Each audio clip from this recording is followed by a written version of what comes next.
checking the mic. Ow, my head. Checking the mic. Don't slip. Watch. See, don't slip. This is why we put foamies. Did you almost hit your head or did you bump it? I bumped like my hair. It wasn't really my head. Damn, that's crazy. Well, that's why we put foamies there. Yep, for clumsy oafs like me. Yeah, exactly. And so you don't bump your head, make sure you have little rubber things on the corners. It's not rubber, it's foam. Or it's foam. That's a foam one. It's foam. Little foam things. That's probably wasn't the best place to put a little shelf, but we actually put that before we put this. Did. So technically, cheers. Welcome to the bar today. Welcome to the bar during this month of love. Month of love, exactly. We're celebrating nothing but love. The month of love is upon us. The love for all things, and we've been hacking away at a board game. We did it. Are we going right away with that? Okay. We did it. I want to talk about board games because we said that we weren't gonna we were gonna play more, and then we finally started to play more board games. We did. I was just gonna say that it's funny that I'm not wearing a bunch of red and pink makeup around. Your makeup, you got what's that little sticker thing that you put there? It's not a sticker, that's glitter. Oh yeah. It's little bats and moons. You got bat glitter? I got bat glitter, yeah I do. What? That's awesome. Yeah. I just don't use it very much. I was gonna say I don't think I see you wearing that too often. No, because usually I run out of time. Oh. And then I have to. And I got my super awesome Sonic toucan that you got me. Aww. I love this toque. Do you? Yeah, it's awesome. It's great. I didn't finish my red thing. You know why I'm not wearing it? And it's because I have a weird thing where it's popular right now because we're coming up on Valentine's Day. Okay. So I'm odd and I don't do things when they're popular. Yeah, you're even like when I do them all the time. It's weird because I've noticed that too. Anything if something gets popular, you're like, I don't like it anymore. No, I don't know. I don't understand. And like makeup trends, I find you try to go in like the opposite direction of like what's popular. Yeah. It's like, oh, that's starting to get popular. Better bail out on that. Uh-huh. You're like your makeup. Every time you do makeup, it's the opposite of what seems to be like trendy. Yeah. It's like, oh, that's trendy now. I'm going to do the opposite. With the exception of graphic liner, I've been trying to get into that more. Ah, okay. I'm just what steers you in the direction to do the opposite of like what's trendy? You just don't like following. I don't know. It's my gut. You just don't like following what's going on. And like you're so like opposite to what's going on. And I hate when people assume that I do things because it's a trend. It pisses me right off. Like that time I had really like bright red hair and we were doing some sort of market for Canada Day and everyone's like, oh, did you dye your hair red for Canada Day? Like, no. I remember that. Bitch. You know what though? I will say that there has been a few times where I haven't seen anybody with a certain particular hair color. You did it, and then it seemed like more people. So there is something that I have noticed with your personal choice of going in different directions with your hair color that tends to be kind of opposite of maybe what's going on, and then all of a sudden I see more of that popping up. So there is something that I have noticed with you picking hair colors over time. Yeah. That it might not be the most popular hair color, and then all of a sudden, boom, like I notice more of it. Like it's more of that weird color going on out there. So weird. So yeah, you're kind of like, I don't know if you're ahead of trends sometimes, or maybe. You're like a trend starter in like a weird way. For like, it's obviously pure coincidence sometimes, but you know, I feel like a lot of times, like you'd pick your hair red, which wouldn't be popular at that time, and then all of a sudden, boom, I would just see like red hair everywhere. Yep. So it's really weird to think that, you know, you have some sort of sense of like, I'm just going this way. And then everybody else is kind of like, yo, I'm going that way too. Or like, I like that color too. You know what I mean? And I'm just like, oh. And then exactly. And then you get over it. You're like, okay, next one. Yep.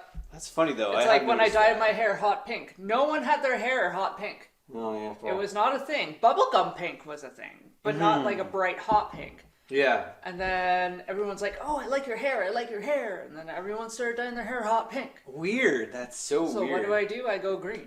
Then you go green. Boom. My hairdresser hates me. Oh. My hair hated me too. You have been having some close pulls recently because you're putting out polls to get some opinions. Yes. And you've been having some really close ones. And I think that's a good idea.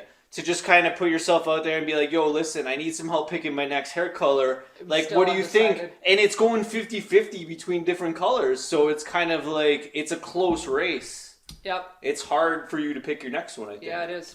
And it's coming up. I gotta make a decision soon. What's it gonna be? I'm still saying slate gray. I feel like it's going to be a different vibe for you. You haven't gone in that direction as much. It's true. I feel like for the time of year, I'm feeling the vibe. I mean, you can obviously do whatever, but I think the slate gray is kind of like a unique vibe. I'm feeling and that for vibe. This time of year, you know, it's kind of feels like it fits. The gray is going to depend on my hairdresser's opinion. Because I've heard disaster stories, and the last time I got my hair done, because I went from before the last time, because I went from pink to green. Yeah. My hair was toast. No. So I don't want to do a big jump again. What causes that again to, like, when your hair, like, when you dye your hair? The bleach. Yeah, but you've told me before that certain colors going from one color to another color is... Oh, that's just color theory. So, like, if you're going from, like, what I did, where you go from pink to green, which are on opposite ends of the spectrum, it's hard to get, like, the pink dye out, because if you put the green on top of the pink, you're just going to get brown. That's true, so you gotta have that bleach state where you're wiping out all the color to add more color. Yeah. So anytime you have to go to bleach state to clear it out, then that's when you're getting the issues of kind of like, your hair got really thin for a while when you did one color. It just was dry. Yeah, you hit a patch where you bleached a little too hard. Yeah, it was bad. And I remember that. Yeah. It wasn't the best situation. No. And then if you do like if you do, like, say, a really light silver, or if you do neon colors, or, like, really light colors, then your hair has to be almost white. Okay. For those colors to show up properly. Cool. Which is where I'm wondering if, because I want to go, like, a bit of a darker gray, that I'm not going to need to bleach it as bad. Have you ever done the extension things where you're adding, like, extensions into your hair? I never have. No. Why not? How come? I see a lot of people add extensions into their hair, and they do that. How come that's not your thing? So, I've never got it done at a hairdresser because it's insanely expensive. Even more expensive than what my hair costs, which is still atrocious. That's fair. So extensions are an extra step. And they tie them to, like, the base of your hair. Oh, yeah. And so you have to continue to go back and get them retightened. And sometimes they can be tied too tight and da-da-da-da. A lot of maintenance. Yeah. So I've also thought about just getting clip-in extensions. Okay. But I'm scared to order them on the line.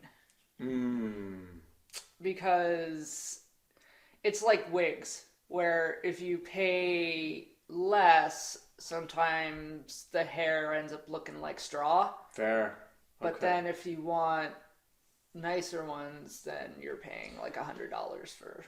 Fair. And I think at the same time with a lot of that stuff, it's like you gotta kind of try it on to see what vibe fits you. Especially with wigs and things like that. I wouldn't want to wear a full wig all the time. I don't know how people do that. Yeah, I don't know. Some people wear them all the time. Someone, toupee, like little wig action. YouTube influencer person finally answered the question of the wig that I've always had, where if you get like a more expensive wig, is it still hot and itchy? Yeah. And she said yes. So wigs are hot and itchy no matter what level. No matter what. No matter what level, wig hot and itchy. Yeah, if you're paying like $500 for a wig, or if you're paying $50, it's hot. Well, I got the bald gene personally, so I don't know if I'm gonna ever... I can't see myself ever wearing a wig, but hey, maybe... What, you wore a wig on the bar not that long ago. Maybe the right one. I can wear funny wigs for comedic purposes. Okay, fair. Okay? For comedic purposes, I love a good wig. I think that wigs have amazing comedic potential, basically unlimited. But to try to make them look good and actually suit people, that's a different story. But wigs for comedic reasons, you can get some good impact with a nice wig. A nice wig can set you in the right direction, that's for sure. Yep. But yeah, I don't know if I would ever live the wig life to have an actual one. But I don't know. Maybe. I just can't stand the hot and itchy. Fair. Like, even Halloween time, I'm like, yay, get to wear a colorful, fun wig. It's true. Or whatever, like, just because you get to have a different hairstyle, right? Yeah, and then, like, 2 hours in, I'm like, fuck this. Like, I'm done with this. Yeah. Done with this wig, ripping off your wig, and that's it. That's the end. Yeah. You're sweating. It's itchy. Any kind of makeup you had on is just dripping down your face. Yeah. And that's the end of it. Stuck to your face, and it shifts, and it's yeah. Because I don't put on a wig properly. That's probably why. Fair. Okay. So you're supposed to do this whole like thing where you have to put your hair in a hairnet and then like glue down parts and leave it to the hairdressers. Yeah. That's what they're good at, and they know how to expertisively fit wigs on. Yep. That's cool. Well, I mean, I think you could probably pull off extensions if you really wanted to, but I honestly feel like you don't really need to, so why even bother trying it? That's exactly it. Maybe one day. That's exactly it. I think if I did get them, I'd like to get like weird colors that I wouldn't dye my hair. Fair. Okay. Or the one thing I've always wanted to try to do is dye my own like extensions. What do you mean? Like, you can buy real hair extensions and then buy hair dye. Okay. And just dye the extensions like you would your regular hair. Yeah. I see what you're saying. Yeah, I guess that would make sense. Yeah. But at the same time, you feel what I'm getting the gist of is that you need someone to kind of help you to get it dialed in right. To try to do it on your own sounds like a bit of a messy kind of process. I'm very anal about my hair. Like, right now it's at a stage where some people are, especially, if you got a lot of hair and there's a lot of maintenance on it, I can see it. If you're just some bald, headed dude like me, I mean, we kind of got lucky and unlucky at the same time. It depends how you want to look at it. Yep. Depends how you want to look at it. Low maintenance, beautiful. It's amazing. It's great. You don't even have to think about it. But at the same time, it's nice to kind of be able to style your hair and do cool things with it. So, I mean, hey, for all the people that have a nice, luscious lock of hair, hey, God bless, They got the gene, right? It's all genetics, really. It's all genetics. Especially the bald genetics. I did not get bald genetics. Ooh. I got very thick Italian hair. Genetics are interesting, what make us, and like the things that make people bald and all kinds of other weird things, hairy and not hairy, and it's all genetic traits being passed down over time through a mutation of splicing, gene splicing. That's a whole realm. Sheep cloning and gene splicing. Gene Daddy's coming. Gene Daddy's coming. Gene Daddy's coming. Gene Daddy. See, this whole time we thought Gene Daddy was blue jeans, but it was actually gene splicing. Oh shit! They were talking about gene splicing. Yeah. Some people how many people do you think know about the song Gene Daddy? Not very many. It's pretty underground. Mm-hmm. Gene Daddy. Well, we'll just leave it underground. If people want to try and find Gene Daddy, they can go search for it. It'll change your life. Gene Daddy's coming, Gene Daddy's coming, Gene Daddy's coming, Gene Daddy. I'm trying to... The name of the band is slipping my tongue right now. That's okay. But we know that they have Gene Daddy. Yep. And they have some... I actually listened to some of their other songs, also good. But Gene Daddy, though... Gene Daddy. Gene Daddy's coming. He's coming. Watch out for Gene Daddy. He's coming for you, Barbara. Yeah. And if you don't know Gene Daddy, you're going to get to know Gene Daddy. Because Gene Daddy's coming. And so is Cthulhu. Okay, so we've been saying for a while to each other that we wanted to play more board games. And I strongly believe that board games are a nice break from...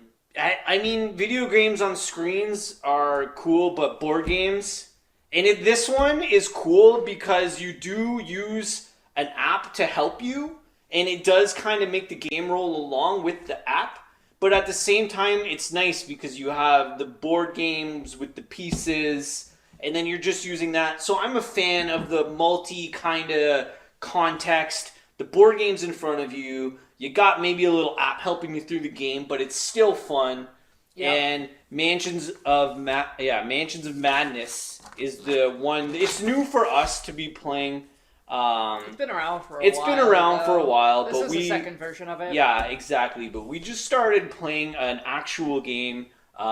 We started playing one, and then we kind of... It's funny, because I think... Yeah, I got this like 2 years ago. Yeah, well, that's the thing, is it was one of those games that we tried, and then it was like... We were in a time where we didn't want to put a lot of time into board games, so we were playing a lot of the ones that we already knew. Or that were really simple. Yeah, exactly. And this one, it takes a little bit to start, to learn, but definitely once you start playing, it's super fun. Yeah. Like, we're about a week into it now, still in the same game. We have, what's going on in our game? We have death. We don't know if we're going to win or not. I don't know. I feel like we're not. We are bleeding out. We have gone crazy each. You can go mad. Yeah. We've each gone mad once. We're both insane now. We're both insane in the game. And yeah, our building is on fire. No, didn't we put out? No, we didn't put out the fire. It's still on fire. Still fire. There's one or two fire tiles. Yeah, you put out the fire near you, but the fire is still going near me. So there's still one or two fire tiles that are going strong in the game. Shit.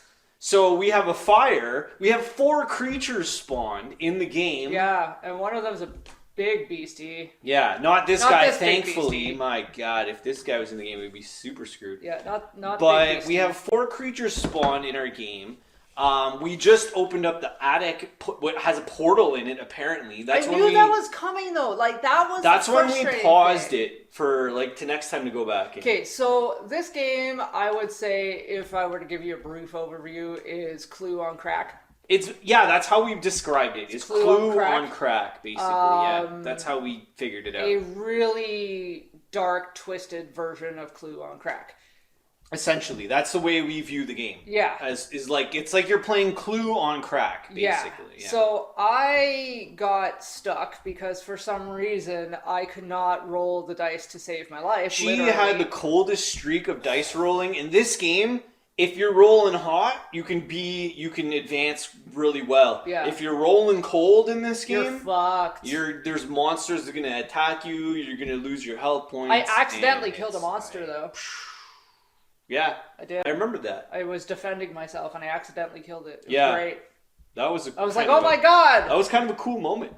Yeah, it was a cool moment. And then, boom, the monster died. And then what happened the next round? I think that's when they spawned another one.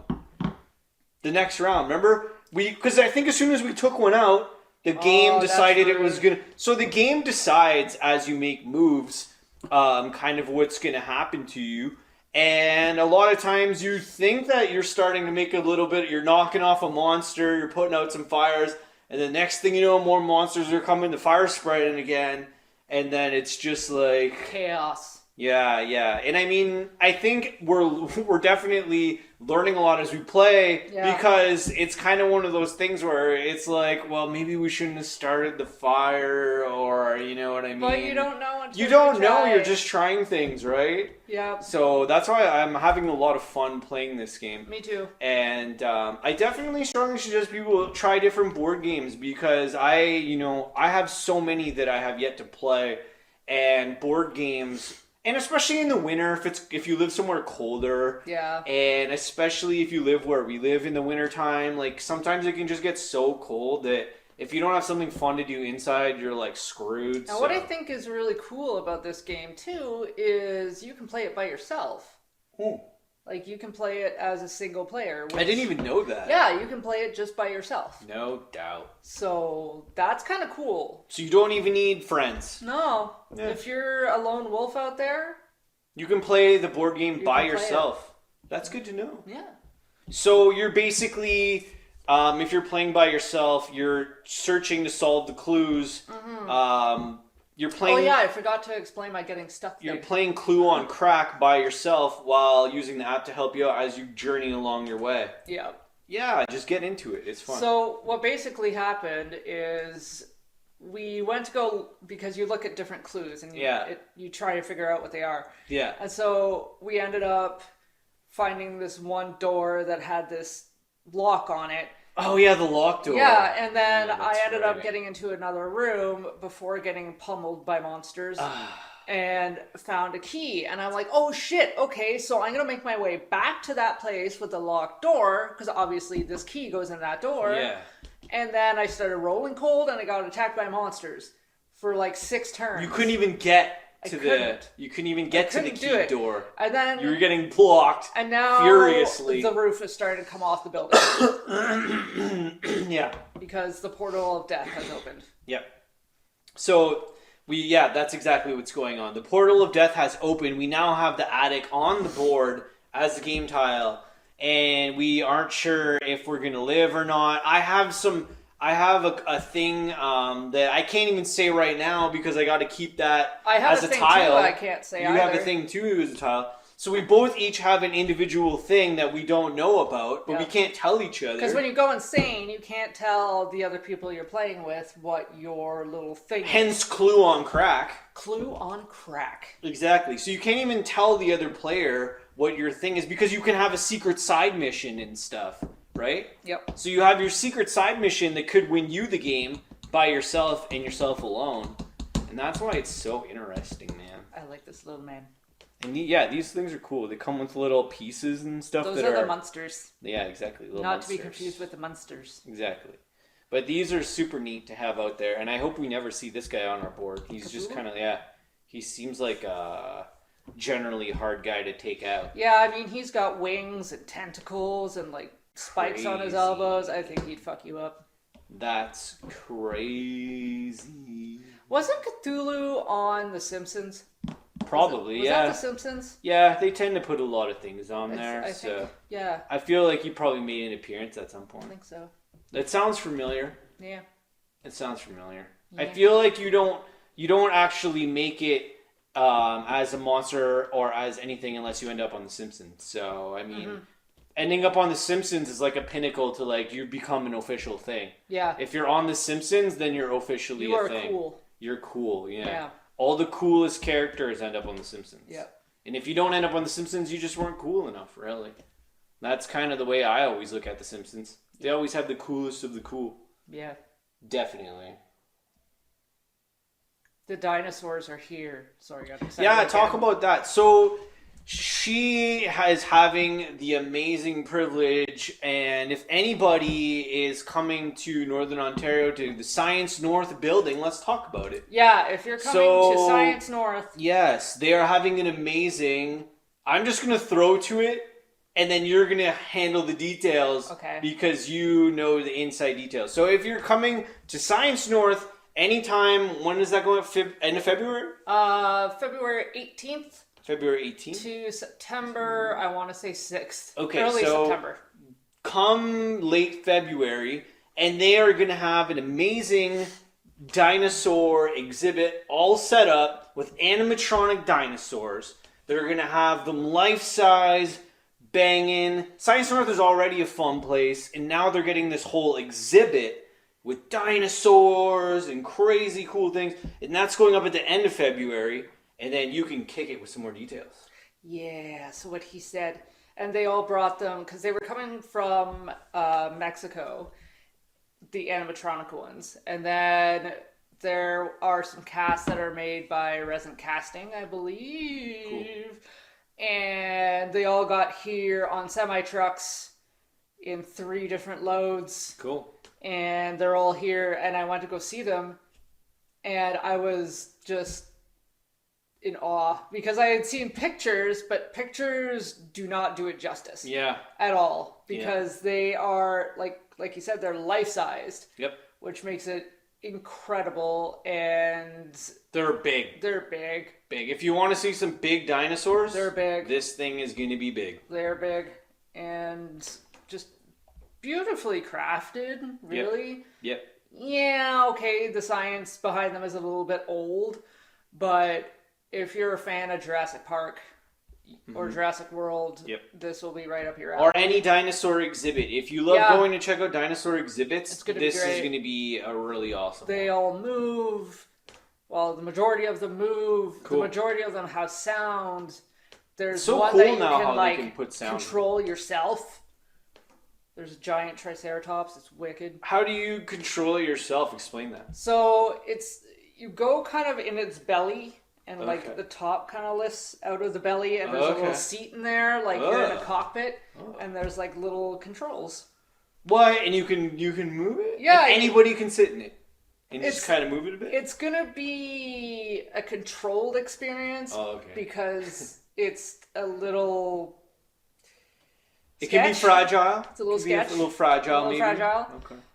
But yes. Cool. So you can go in there, move its head up and down, and you can move its mouth, you can blink the eyes. Nice. That's so much fun. It's pretty cool. That sounds really fun. Yeah. And you get to have the privilege to be kind of inside helping out. You saw it for the first, not even, you saw it before it's even assembled because you're there, right? Yeah. So you're getting the inside scoop. Yeah. That's well, cool. I'm kind of a lead in this, so That's super cool. I get to see a lot of information Yeah, dude. early, and it's exciting, Mm-hmm. and yay. Even the crates that they came in were cool. Oh, yeah. Like, they looked like something that would have come off of, like, a Jurassic Park boat. Like, they were Nice. these big wooden crates. Nice. And, like, spray-painted skulls in black, and, like, those The stenciled details, letters. the details, Yeah, man. it's That's a a lot of attention to nice detail. That's a lot of nice detail. And I think if you're putting on an exhibit, whether it's dinosaurs or any exhibit, like the attention to detail matters. And I think, as much as a lot of people might not catch all the details, it's still cool to have them. And the cool thing, too... And that's the way I feel about it. It's true.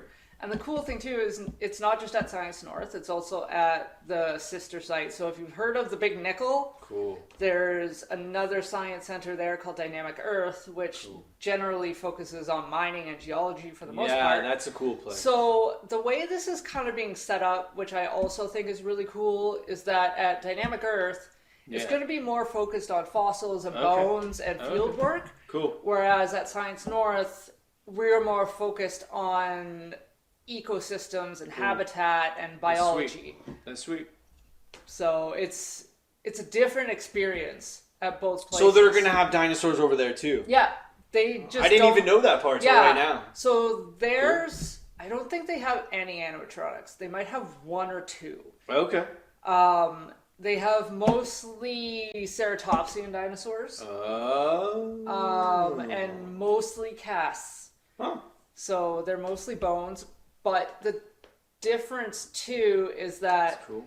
they're placing their different dinosaurs throughout the building. Oh. Like they're mostly in one spot, but they're kind of scattered too. Well, that place is so cool to check out too. It is, So, it is. A lot of neat stuff. Whereas there. like ours are pretty much Sweet. in one area. Nice. Yeah. That's super cool. I think that's awesome. And yeah, And anytime. there's gonna be special workshops. Yeah, anytime I go to check out a display or something that has a lot of details in the setup, I always try to pay attention to as much as I can, but I always know that I miss things. Because some stuff there's just so much detail. Or you go to it and it amazes you and you retain maybe half of it because there's so much. And bring tissue. I have already seen people tear up. That Yeah? yeah. 'Cause it's that in your face? Yeah. That's Because cool. people forget what dinosaurs do to you. That's true. That's You a good know, point. they They really kind of make you feel like childlike. Yeah. You know, and yeah, I mean, I cried, but that's me. But I mean, it's such the beauty of just the fact that the size too, the sheer size of these things that were here before us that are just thousands and thousands of times bigger than us, and it's just you're It's looking like at them T-Rex. So everyone always talks about T-Rex, right? And my brain often goes, T-Rex is so overrated. But then when you see it in the flesh, or like a cast of the bones of a T-Rex, Yeah. You remember why it's so badass. Because that's a big head. Yeah. It's a big head. It's a big head. Their eyes. It's a big head. I know that was like completely sideways, but the eyes on Not really. The eyes on the animatronics look into your soul. That's cool. It's very cool. And they blink. And they breathe. That's so cool. And this came all the way from, they assembled this and created this down in Mexico. Yeah. And this came that's far away, man. That is far. From down there to up here. For that all to be assembled and set up, came by boats. Came by boats and trucks. And so some of the dinos are missing their feet right now because they got to be assembled. Yeah. Because they be big. They're sending their own team to assemble it. Yeah. That's cool. That's how awesome it is. With a translator because they be Spanish. Yeah, different even language barriers. Yeah. You guys are conquering language barriers to put on this amazing thing, and everybody should go check it out. We haven't had dinosaurs at Science North in like between 7 and 10 years. That's cool. So I mean, and it's an amazing thing to do. And if you're not from around here, you could go to Science North. You can check that out. And even if you are, just go and check it out. It's a good time. And you can skate on the lake. Yep. Because the skate path is open now. I was out on it the other day. Skate. I love skating around. I'm always on that path as much as I can. And the skate path is open. You can just go right on beautiful Ramsey Lake and skate around. And it's such a different experience to be in this area in the wintertime. It's such a totally different vibe, you know. But there's so many cool things to do. And you can play board games when it goes down to way too cold. Way too cold. It was way too cold yesterday. Do we have? Oh, we do have the actual Clue. I was wondering if we had... Well, we have the Nightmare Before Christmas version. Oh, yeah, that's not the original Which is Clue. better. Yeah. We haven't played that in a long time either. You know what's really cool about that, too, is it glows in the dark. I feel like we have yet to play that. Like, even if we just light a few candles... Oh, so it's still dark enough to make the glow in the dark Well, work. when we finish this...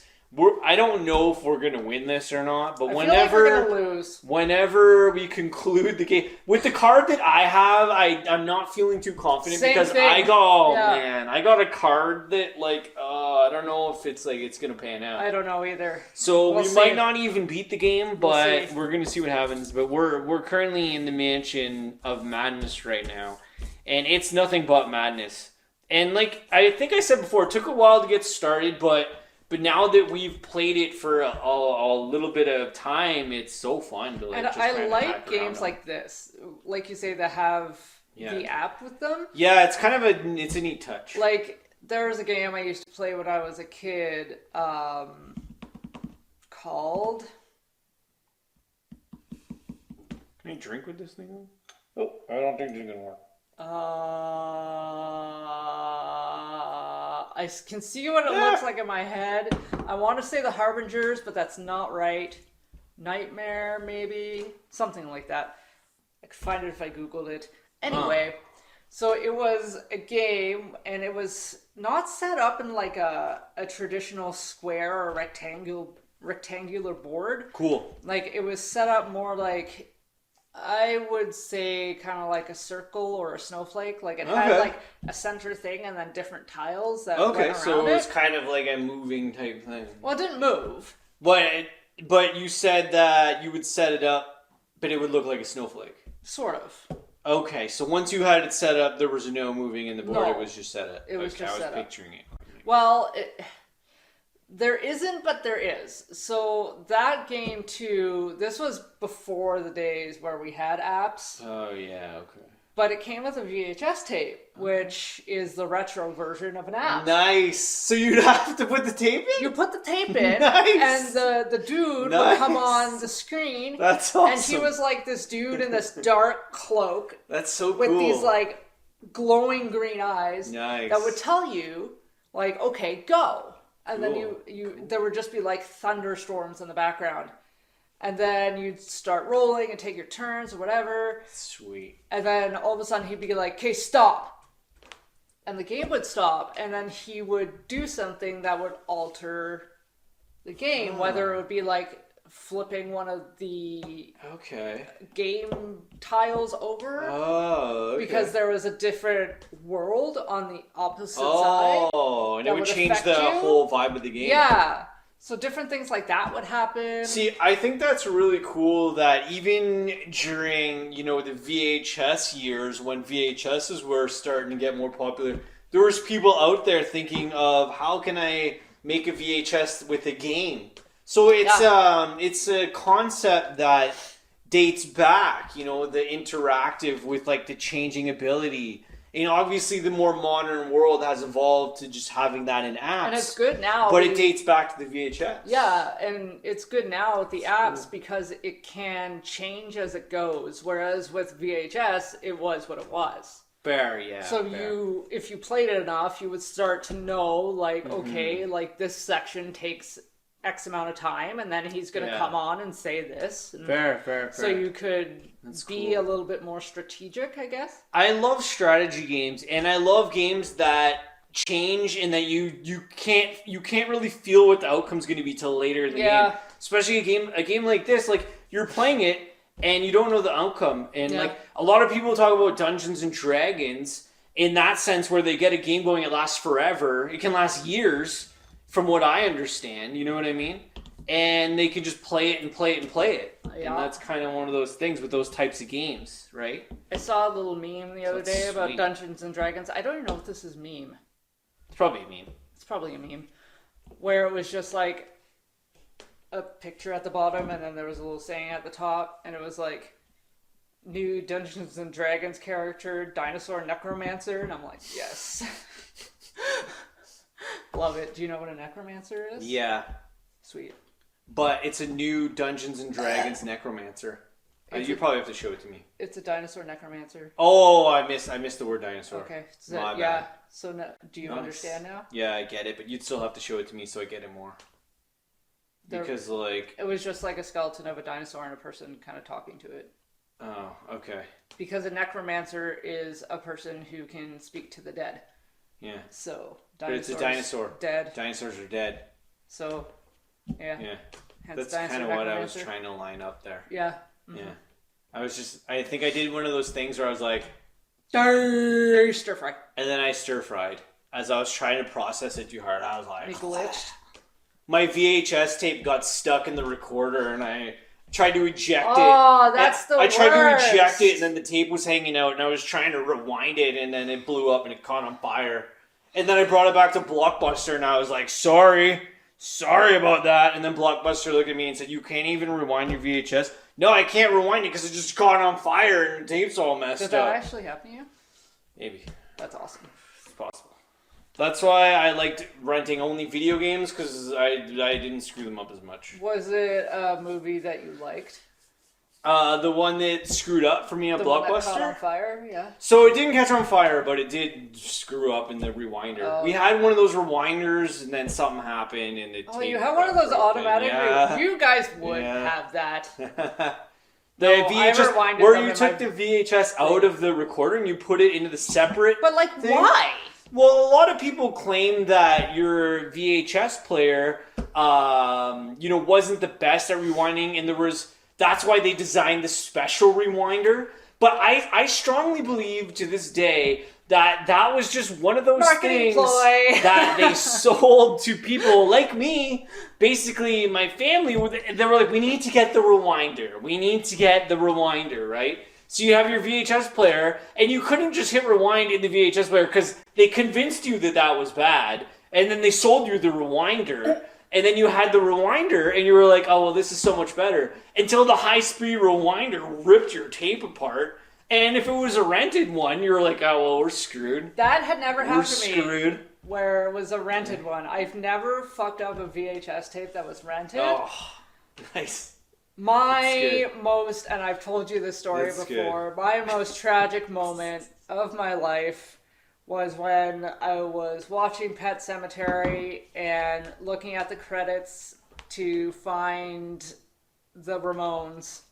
Oh. Because I really liked the song. The song. Yeah, cool. And as I was fast forwarding to get through the credits to get to the end part where it starts showing all the music credits. Yeah. That's when it ate the tape. Oh, So, no. And it's still one of my top favorite movies. I was so distraught. And then the tape got messed. I was so sad. Some people claim that you could try and fix it, or if it ripped, you could cut it and then like kind of that section would be it depends. It was like crunched. It depends how messed up it got. It was like because a lot of people said you could cut the tape and then tape it and then or like heat press it back together. That section would obviously be missing, but at least you'd get most of it. And then like a lot of that tape stuff, like it was kind of Yep. Yeah. So that happened. That's kind of unfortunate. Yeah, it was. Mm-hmm. You know, that's something that I find hilarious that I'll probably never do is rent a video game ever again. I know. I used to do that a lot too. Remember that? And systems. You would Did I ever rent an entire system? I rented the PlayStation when it first came out so much that my grandfather was able to buy it. Yeah? That was my first PlayStation, was actually the rental from... They just said keep it. Diep Video. Well, Diep? Was that the name of the store? That was the name of the store. Was Diep Video. Cool. It was on Diep Street. Oh, nice. And makes sense. Rest in peace. But yeah, store's not there anymore. So there was enough where they're like, "Okay, like you've rented this enough that you've built up." Wow, a lot and they of just credit. gave you the system. See, this is the thing with small towns. It's like mom and pop shops like that. You know, they're like, keep the system now. Well, he had to pay like a little bit. Yeah. But that's so cool. Yeah. And then you go in to get the games after every now and then if you wanted rent the games or whatever. I know, that's so cool. Yeah, it was cool. That's sweet. But yeah, I mean, the days of kind of going to a store to rent video games, I mean, it's kind of like, it doesn't seem like it's anymore? Well, there's still some stores around us that you can obviously buy games, but there's not a rental place, I don't think, close by. Not anymore. No. I think Tin Can Alley was the last one around here, right? We should revive Blockbuster. But call it something else, like the Asians do with sushi places. Fair. Just funky names. Call it,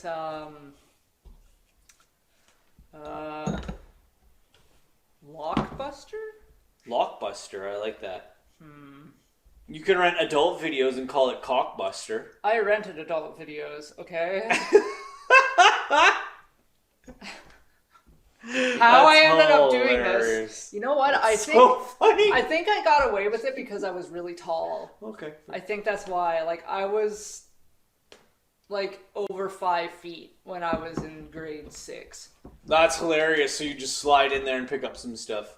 Yeah, and if I got looked at funny, I'd say I was picking it up for my dad. Unbelievable! That's crazy. Yeah. That's so wild. No questions asked. No questions. So like, hey. Unbelievable, man. Living in a small city has its weird quirkiness to it, man. It really does.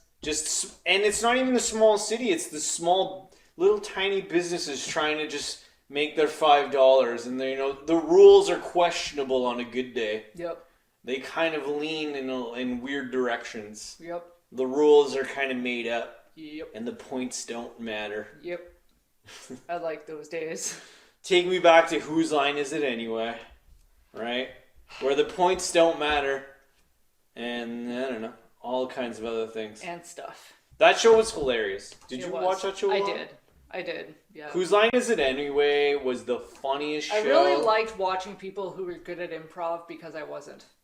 Yeah, and because I was good at improv. That's probably why I like you. Oh, thanks. So I'm good at improv. I can see that. I was one of the top people in improv, and I like to still think that I can be pretty I wish you would have gone to my high school. But I was in I was in some of the gymnasium gatherings where they'd get the whole school in the gym, and they'd get the top improv people to do comedy skits and stuff. That's cool. I was like one of the dudes that would be like the improv dudes with like a bunch of other funny dudes. See, our improv. So I was like one of the this top is why improv people. I say that I wish I was good at it. Cool. That's why I say I wish you went to my high school, because our improv group used to go to Toronto. There used to be this improv competition that they would go to. That's cool. Yeah. I don't know if improv is still as popular as it used to be, Probably but not. I do feel like there needs to be a revival of improv. Not only like it's good for educational purposes, in a sense that you get to just kind of be in a scene while you're improving what's going on, and you have no idea what you're going to be in until you're in it. So I think improv is a good way to maybe alleviate different people's anxieties and worries of not knowing what's going to go on, because improv is so just like somebody shouts out a scene, somebody shouts out a scenario, and then you got to just try to act it out, right? Yeah. So I think improv is so good in that aspect to develop that human element of like, you don't know what's going to happen, so just improv, make some shit up, you know what I mean? Yeah. And I think that ultimately is a positive factor in just living life. Like day to day, you don't know what's going to happen. So like sometimes you literally just have to make shit up. It's like you don't know. It's like there's improv going on in your life all the time.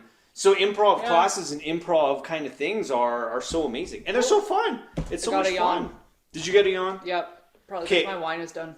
I'm going to shout out just one thing. I don't have an album of the week this week, but I have some concerts of the month. That are just going on this month? Yeah. Okay. So I found, you remember when we saw Weezer in Windsor at the Coliseum? Yeah. Okay, so Coliseum Windsor is having a couple cool shows. So I'm going to shout out Our Lady Peace is going to be playing there. Okay. So February 19th, Our Lady Peace is playing at the Coliseum at Caesars Windsor, which is a beautiful venue, and Caesars Windsor is a nice place. So Our Lady Peace, great band, great venue. That is going to be cool. February 19th.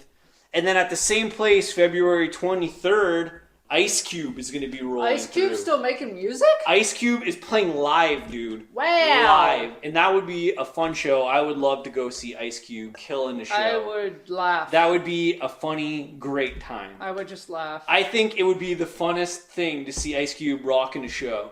So he's playing the 23rd also at Caesars Windsor, and I think that would be sweet. And then a local favorite of mine, this guy was playing these shows when I was a kid, and he's still playing now, Chuck LaBelle. Chuck LaBelle. Chuck LaBelle is a legend in French music and English music. But Chuck LaBelle would go around to schools, he would play shows everywhere, and he's still playing shows. Chuck LaBelle is a great performer. Man, this guy has so many amazing songs, French songs, English songs. He's playing in Azilda. There you go. So he's playing at the Azilda Arena on February 18th, and I want to give a shout out to that concert. Cool. Because Chuck LaBelle is going to put on a good show, and if you have never seen him play some music, he's got a lot of stuff on YouTube you can check out, and he's a cool performer and a great dude. So shout out to that concert in Azilda at the arena. Check it out, Chuck LaBelle. Chuck LaBelle. For a good time. Go see Chuck. He's a cowboy, baby. With Cthulhu. He's a cowboy, baby. With Le Cthulhu. cowboy. Je suis un cowboy, Can Cthulhu baby. ride my raptor? Je suis un cowboy.